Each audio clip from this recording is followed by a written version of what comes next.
Hello guys, welcome to my channel. Vice ayon, Mr. and Mrs. Perez. Pinakilig na naman ang kanilang mga tagahanga, lalong-lalo na ang Vice ayon team. May group photo pa sila.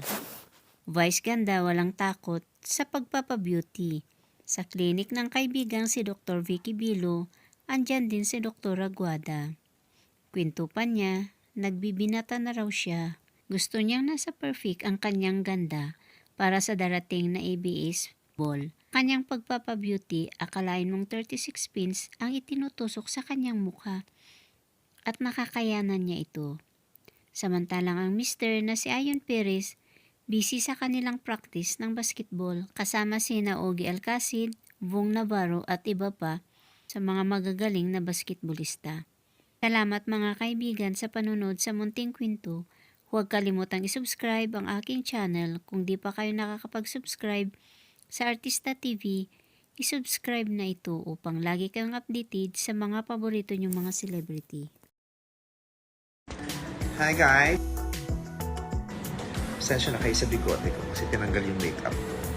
So, okay na yung mga bakas ng pagbibinata ko for today's video. So, I'm Virtue RF para fresh tayo sa paparating na ABS-CBN Ball. Ganon. Gandang may bigote. Thank you, Dr. Aguada and Dr. Vicky Bello.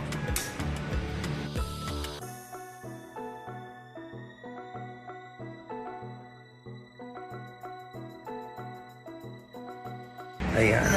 RF is a virtue. Dati patience is a virtue. Ngayon, ganda-gandahan is a virtue.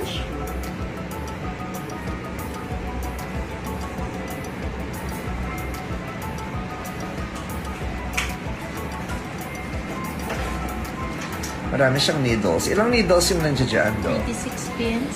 36 pins. And look at the scars. Halos nawala. Nice.